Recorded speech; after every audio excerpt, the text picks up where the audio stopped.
Hello everyone and welcome back to another episode. Hey guys! Today we're going to talk storage. Before we do that, I'm just going to take a little break here. Got a little mug here. It's a captain's log. Same ship, different day. What do you got? I got some ducks, yo! Ah, he's got them. That's some good H2O. Exactly. So let's talk storage. So when you're going to build a PC, we need some storage for that PC.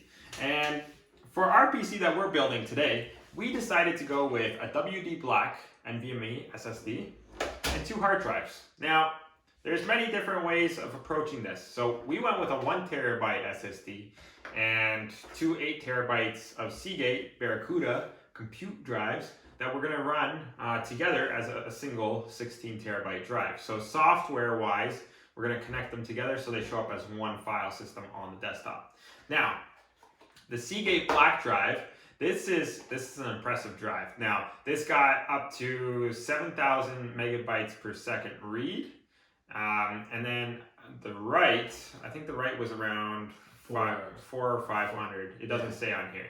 But 700 read, that's pretty fast. Now, if you're doing like video editing or some computing or coding, this would come in handy. Like that's where you're gonna see. No, like this is like the best of the best. If you're building like even like a gaming rig, if you want your games to load super fast, this is what you gotta do.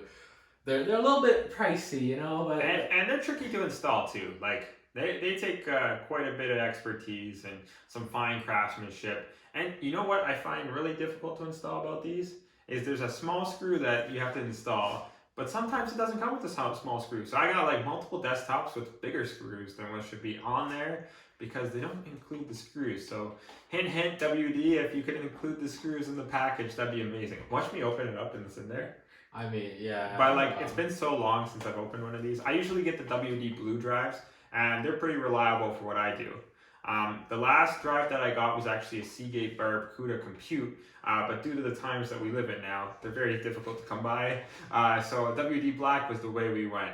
Now, this is a $300 SSD, and not everyone is going to be able to afford that or need that in their PC. But what are you doing with your PC that we need this WD Black SSD? Oh man, we're like coding, we're gaming. Rocket League is such an intense game. You definitely need that loading time. We're doing the works with it. We are putting it through the test. We are going to test this WD Black SSD.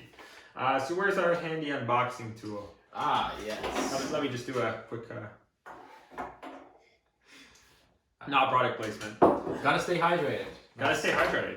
You know what? We pre-record these videos, so don't mind our clothes being the same.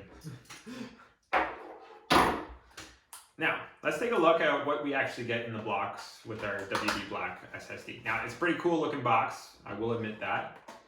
And it looks a lot cooler than their WD Blue SSD. Now, it's very, very small. Wow, that's a lot tinier than I was expecting. Yeah, this is their 1 terabyte. And the only difference is they have more modules on it when they add storage. That's the only difference. So like if they have a 250 gigabyte one, has less modules. Yeah. 1 terabyte, we got a lot more modules on here. Now this is their NVMe drive. So it will be faster than a typical SATA port. Well, it also goes on the motherboard, so it's like physically closer. And you know what? It's such a clean install too, because you don't even have to see it. Like it's like your cell phone, right? Because if you think about it, your cell phone technology is very similar, right? Like it's all on the board and it's very simple and straightforward. And it's nice that they're giving consumers like me and yourself that opportunity to actually install this storage yourself, and it's not built onto the board like some companies do with laptops. So we'll open this up and we'll go through it in our full build.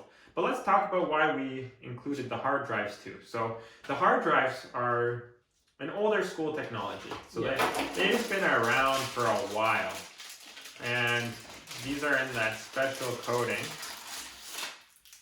which we don't really care about. So let's take it out of the static thing.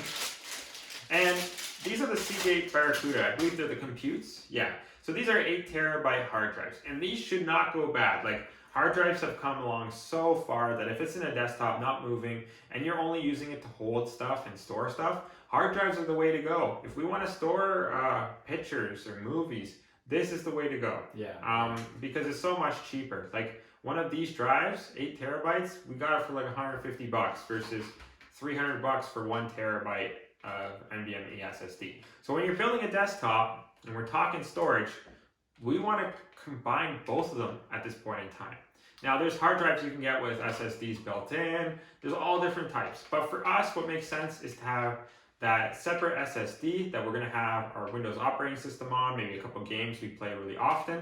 And then we're going to have these Seagate Barracuda drives. This is going to store work, videos, content, anything that we might want to store that's bigger, or like games that we don't play as often.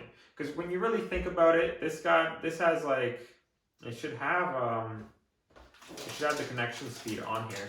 Yeah. Usually it's pretty fast, and like you really don't get to those speeds if you're just playing a game, because once the game's loaded, you don't really have to worry about the speeds of that game. It's just the load time might be a little bit slower with these. But this is actually like a really clean hard drive compared to the ones that I've had in the past. Yeah. I've always taken apart, what's the company called?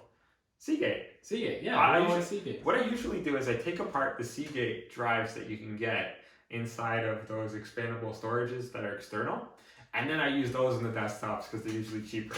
Unfortunately, you can't get those because of the pandemic in our area, so we went with the standard Seagate drives.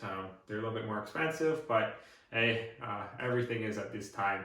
So that's why you want to combine the two. Any thoughts on combining the two? Do you like it? You currently have a setup that combines both hard drives and SSDs. Do you like your setup? Yeah, no, it's really good because really you mostly do like all your main stuff on like the 1 terabyte SSD, so you get the speed that you're looking for, you get the productivity that you want to get, and then when you're done with all your files, like let's say if you're in school, like I know this is a really basic example, but let's say you finish all like your work, you have like your Word document, Excel sheet, and so on. Maybe like you've done a video presentation, you just toss it on these bad boys because you want to keep it safe, but you don't have to use it every single minute, right? So that's why these are just amazing combination.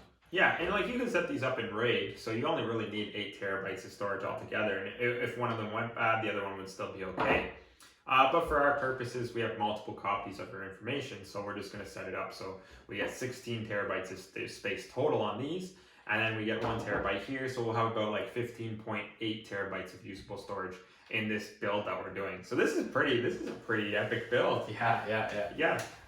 Like we're getting up there, but like I said before, this works for us, and having that SSD that's 1 terabyte seems to be better than having like a 500 gigabyte one. Like if that SSD fills up, then you're just going to destroy that SSD because it's just going to write to the same spot over and over again. But if you have the 1 terabyte, you're writing to the different modules all the time, so you won't wear it out as fast. So for longevity, if you're going to have a lot of content, if you're going to have like 250 gigs, 500 gigs, 1 terabyte's the way to go of storage. 250 gigs would be good for someone who's not maybe playing as many games or has much content on their device. But we'll probably fill this up. We'll probably have like 500 gigabytes of storage on this by the end of this build. Yeah. Like the first day, we're gonna have 500 on here at least, and maybe 2 terabytes on those. So we're already using up quite a bit of space, so it makes sense to build for future proof. So thanks for talking storage with us. If you have any comments, leave them down below.